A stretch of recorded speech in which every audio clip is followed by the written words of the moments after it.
दोस्तों, बिहार शिक्षक भर्ती बीपीएससी टियर 4 और एसटीटी 2025 से रिलेटेड जो नई अपडेट है उसमें हम बात करेंगे। ये जो टियर 4 की वैकेंसी है उस पर क्या काम चल रहा है इस समय विभाग के अंदर, और मुख्यमंत्री जी ने भर्तियों के बारे में क्या कहा है, उनकी पार्टी की तरफ से क्या कहा गया है, इन सारी चीज़ों पर चर्चा करेंगे। वीडियो के अंत तक बने रहिएगा, और अभी तक आपने चैनल को सब्सक्राइब नहीं किया तो सब्सक्राइब कर लीजिए। चलिए शुरू करते हैं। यहाँ पर आप देख सकते हैं कि बिहार में इस समय एनडीए की सरकार है और एनडीए का एक गठबंधन राष्ट्रीय लोक मोर्चा पार्टी भी है, और इन्होंने जो इनके सदस्य हैं दीपक प्रकाश, इन्हें मंत्रालय मिला है, ये मंत्री हैं नीतीश सरकार में। तो इन्होंने भी पोस्ट करके बताया है, नौकरी और रोजगार के सपने हो रहे हैं साकार, सभी विभागों में नियुक्ति हेतु कैलेंडर होगा जारी, 1 साल के भीतर अंतिम परीक्षा फल का होगा प्रकाशन। यहाँ पे मुख्यमंत्री जी की पार्टी की तरफ से भी ये पोस्ट किया गया है। 25 से 30 1 करोड़ नौकरी और रोजगार देगी नीतीश सरकार।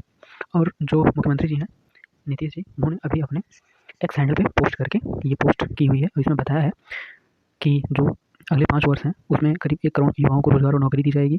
और उन्होंने कहा है कि 31 दिसंबर तक जितनी भी रिक्तियाँ खाली हैं सभी विभाग रिक्तियाँ भेजें, और सभी रिक्तियों का कैलेंडर जारी हो, और उसमें एग्ज़ाम कैलेंडर में बताया जाए कि ये वैकेंसी कब आएगी, एग्ज़ाम कब होगा, रिजल्ट कब आएगा।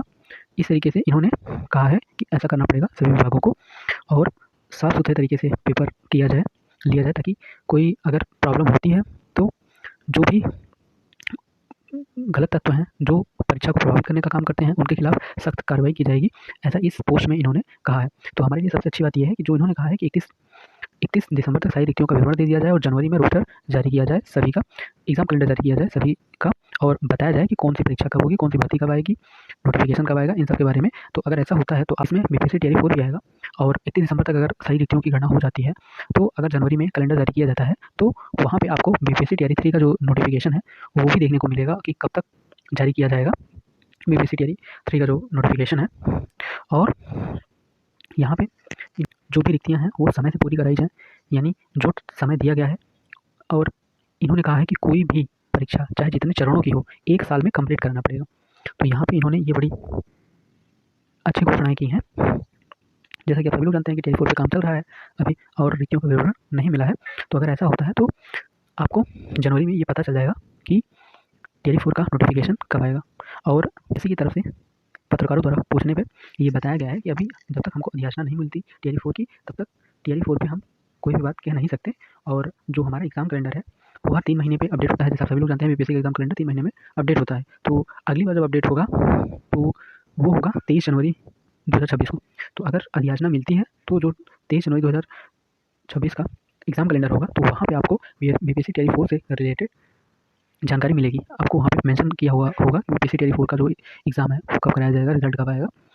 तो ये अपडेट थी। यहाँ पे आप कई सारे न्यूज़पेपर की कटिंग भी देख सकते हैं कि 31 दिसंबर तक खाली पदों की जानकारी दे, जनवरी में भर्ती कैलेंडर जारी करें सीएम, यहाँ पे इन्होंने कहा है।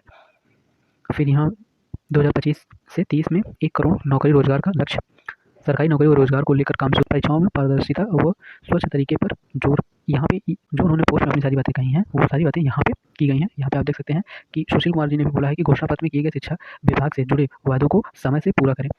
चुनाव से पहले जो भी घोषणाएं की थी उसके लिए यहाँ पे समय से पूरा किया जाए, पूरा करने की बात कह रहे हैं। फिर यहाँ पे अगर आप देखेंगे 31 दिसंबर तक सभी विभाग नौकरी की रिक्तियाँ सामान्य प्रशासन को दें नीतीश। यहाँ पे इन्होंने यही बात बताई है कि 31 दिसंबर तक सारी रिक्तियों की जो गणना करके विभाग को दिया जाए। और फिर यहाँ पे आप देखेंगे अगले 5 वर्षों में राज्य में 1 करोड़ युवाओं को सरकारी रोजगार उपलब्ध कराने के लक्ष्य के लिए सरकार ने काम शुरू कर दिया है। फिर यहाँ पे भी आप देखेंगे इस न्यूज़पेपर की कटिंग में भी, तो यहाँ पे यही बात है, सीएम ने दिए निर्देश 31 दिसंबर तक रिक्तियाँ भेजें, 1 साल में पूरी होगी नियुक्ति, सरकारी नौकरियों का भर्ती कैलेंडर जनवरी में, यानी कि जो सरकारी भर्तियाँ उनका जो कैलेंडर है एग्जाम कैलेंडर वो जनवरी में जारी किया जाए। इसके लिए यहाँ पे बात कही गई है। और साथ ही इन्होंने ये भी कहा है कि जो ऑनलाइन परीक्षा केंद्रों की संख्या है वो बढ़ाई जाए। यहाँ पे आप देख सकते हैं इस न्यूज़पेपर की कटिंग में, विज्ञापन प्रकाशन से अंतिम परीक्षा फल में नहीं लगे 1 साल से अधिक समय ना लगे। जिस दिन आप विज्ञापन दे रहे हैं, नोटिफिकेशन जारी कर रहे हैं किसी भी वैकेंसी का, उससे 1 साल ज़्यादा नहीं लगना चाहिए भर्ती को पूरा कराने में, ऐसा इनका कहना है। फिर यहाँ पे आप जैसा कि आप सभी लोग जानते हैं कि इस समय शिक्षा विभाग द्वारा एक नोटिस जारी किया गया है, और जो भी टीआरई 1, टीआरई 2 और टीआरई 3 के अंतर्गत नियुक्त तथा वर्तमान में कार्यरत विद्यालय अध्यापकों के निर्धारित अर्हता की जाँच के संबंध में, यानी कि जो टियर 1, टियर 2, टियर 3 में अभ्यर्थी सफल हुए हैं, उनके डॉक्यूमेंट्स की फिर से उनके डॉक्यूमेंट्स की जाँच होगी। उनके डॉक्यूमेंट्स की जाँच होगी, क्योंकि अभी तक उनके डॉक्यूमेंट्स की पूरी तरीके से जाँच नहीं हुई थी, क्योंकि बहुत सारे अभ्यर्थी ऐसे हैं जिनके डॉक्यूमेंट में कुछ गड़बड़ी देखी गई, जिसके बाद ये जाँच शुरू हुई है। तो यहाँ पे बहुत सारी गलतियाँ हुई हैं या जानबूझ के की गई हैं अभ्यर्थियों द्वारा। जैसे बहुत सारे अभ्यर्थियों ने जो यहाँ पे जो छटेंगे, वो अगर गलत तरीके से जिन्होंने डोमिसाइल बनवाया होगा, जो दूसरे राज्यों के होंगे और बिहार राज्य का डोमिसाइल बनवाया होगा, तो यहाँ पे उनको प्रॉब्लम हो सकती है। जो लोग दिव्यांग नहीं है, दिव्यांग सर्टिफिकेट बनवा लिए हैं, तो इसकी जाँच होगी, इसमें वो उनको प्रॉब्लम होगी। जिन लोगों का सब्जेक्ट कॉम्बिनेशन सही नहीं है, उनको प्रॉब्लम हो सकती है।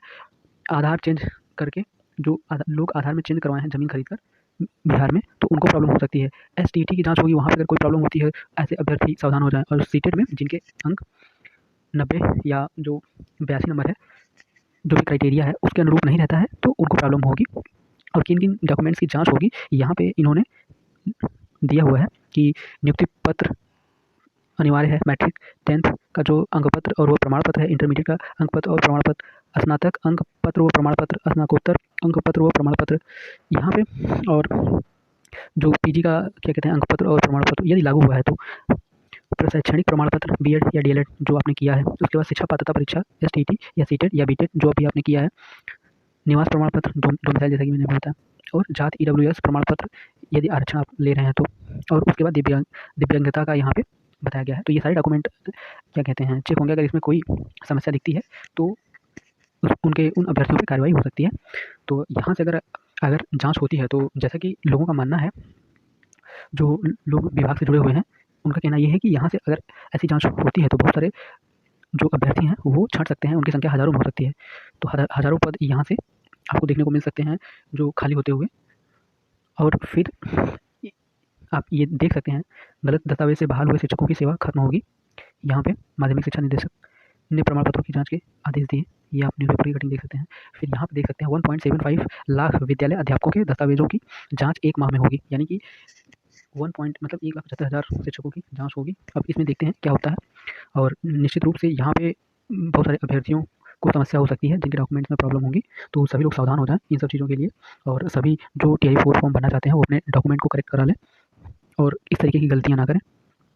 फिर यहाँ पे आप देखेंगे जो एसटीटी है 2025 का, इसमें बताया गया है कि जो जिन महिला अभ्यर्थियों द्वारा पिता के नाम के स्थान पर पति का नाम अंकित कर दिया गया है, वैसी महिला अभ्यर्थियों को पति के नाम के स्थान पर अपने पिता का नाम अंकित कराने हेतु 29 नवंबर से 3 दिसंबर तक अवसर दिया गया है, क्योंकि जो आरक्षण मिलता है वो पिता के नाम पे मिलता है। अगर जिन्होंने पति का नाम डाला होगा तो उसे आरक्षण का लाभ नहीं मिलेगा। तो इसलिए यहाँ पे क्या कहते हैं विभाग ने ऐसा किया है, ताकि कैटेगराइज़ किया जा सके कि कौन दूसरे राज्यों का निवासी है, कौन बिहार का निवासी है, किसे आरक्षण मिलना चाहिए, किसे आरक्षण नहीं मिलना चाहिए। तो इसलिए ऐसा किया गया है।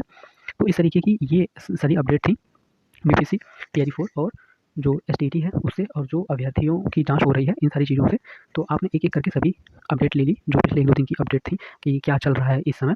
और जिस तरीके से शिक्षा विभाग बहुत तेज़ी दिखा रहा है और सभी चीज़ों पे काम कर रहा है, चाहे वो डॉक्यूमेंट चेक करने के लिए हो, चाहे वो इस समय रोस्टर क्लीयरेंस की बात लेकर हो, और चाहे जो नए नियम पारदर्शिता लाने के लिए बात कही जा रही है सीएम की तरफ से, तो ऐसा लग रहा है कि आपको बहुत ही जल्द टीआरई 4 से रिलेटेड कुछ खुशखबरी सुनने को मिल सकती है। हो सकता है कि टीआरई 4 का नोटिफिकेशन जनवरी में आपको देखने को मिले, ऐसा लग रहा है। देखते हैं क्या होता है। तो इस तरीके की जानकारी के लिए वीडियो को लाइक, चैनल को सब्सक्राइब जरूर करें। पूरा वीडियो अंत तक देखने के लिए आपका धन्यवाद।